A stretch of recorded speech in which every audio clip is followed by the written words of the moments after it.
Hi friends, నేను మీ కిరణ్మయిని. నేను మీ ఫ్రెండ్ని మర్చిపోలేరు కదా అందరూ. నాకు ఎంతమంది ఫ్రెండ్స్ ఉన్నారు తెలుసా? 1500+. ఇది కన్ఫర్మ్.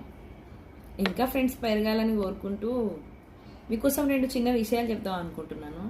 ఏందంటారా, నేను పెద్దగా తెలియని విషయాలు ఏం చెప్పను, తెలిసే విషయాలే. చలికాలం వచ్చింది కదా, నిన్న కూడా చలికాలం గురించి చెప్పినాను, ఈరోజు కూడా చలికాలం గురించి చెప్తున్నాను. వాటర్ క్వాంటిటీ ఎక్కువ తీసుకోండి. వాటర్ క్వాంటిటీ ఎక్కువ తీసుకోకపోతే ఏమవుతుందంటే బాడీ అంతా డ్రై అయిపోతుంది. ఫేస్ కూడా మొత్తం డ్రై అయిపోతుంది. అంటే ఫేస్ పైన ముడతలు వస్తాయి. ఇవన్నీ కాకుండా ఉండాలంటే వాటర్ క్వాంటిటీ మాత్రం ఫుల్గా తాగండి. పెద్దవాళ్ళు, ఏజ్డ్ వాళ్ళు, ఎవరైనా పర్వాలేదు. వాటర్ అనేది మన శరీరానికి చాలా ఇంపార్టెంట్. నేను నిన్న కూడా చెప్పినాను, ఈరోజు కూడా చెప్తున్నాను. డైలీ మన రొటీన్ లైఫ్లో ఎంత బిజీ షెడ్యూల్ ఉన్నా పర్ డే 4 లీటర్ వాటర్ మాత్రం కంపల్సరీ తాగండి. ఎందుకంటారా, నీళ్ళు తాగకపోతే బ్లడ్ అనేది ప్యూరిఫైర్ కాదు.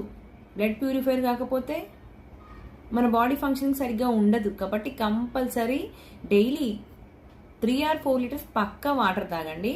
మళ్ళీ టైం టు టైం భోజనం చేయండి. డ్యూటీకి వెళ్ళేటోళ్ళు ముఖ్యంగా చెప్తున్నాను, డ్యూటీ అని కాకుండా టైంకు తినండి ప్లీజ్.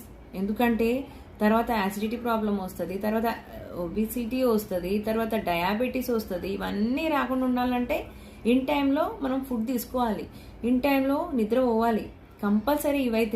ఇవి ఎవరు చెప్పినా చెప్పకపోయినా మనకు తెలియాలి. ఫోన్ చూడండి, ఎక్కువసేపు చూడకండి. ఎందుకంటే మళ్ళీ మనకు హెడేక్ వచ్చే ఛాన్సెస్ ఉంటుంది, మైగ్రేన్ వస్తుంది, మళ్ళీ సైట్ వస్తుంది, మళ్ళీ ఇంకేమొస్తుంది. ఫోన్ చూడడం వల్ల చాలా అనర్థాలు, హార్మోనల్ ఇన్బ్యాలెన్సింగ్ వస్తుంది.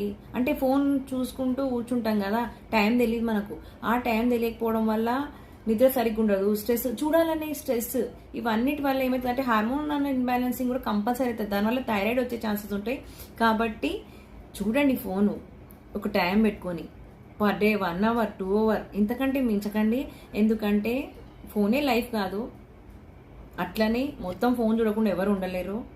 ఫోన్కి ఇచ్చే టైం ఫోన్కి ఇవ్వండి, ఫ్యామిలీకి ఇచ్చే టైం ఫ్యామిలీకి ఇవ్వండి, డ్యూటీ చేసే టైంలో డ్యూటీ చేయండి, ఎంజాయ్ చేసే టైంలో ఎంజాయ్ చేయండి. ఏ ఏజ్ ముచ్చట ఆ ఏజ్లోనే కంపల్సరీ చేయాలి. ఏజ్ అంతా అయిపోయినాక ఏం చేద్దామన్నా మనకు మాత్రం చేత కాదు. కాబట్టి దేవుడు అనేది ఒక ఏజ్ నుంచి ఒక ఏజ్ మనకెందుకు ఇచ్చిండు? లైఫ్ని ఎంజాయ్ చేయడానికి. హ్యాపీగా ఉండండి. మనం హ్యాపీగా ఉండాలి, మనతో పాటు ఉన్న వాళ్ళని హ్యాపీగా ఉంచడానికి ప్రయత్నించండి. మర్చిపోకుండా హ్యాపీగా ఉంటే హ్యాపీ హార్మోన్ రిలీజ్ అయ్యి మన ఫేస్లో చాలా గ్లో వస్తుంది. ఇది నాకైతే అనుభవం, మీరు కూడా అనుభవించాలని కోరుకుంటూ, ఓకేనా మరి, బాయ్.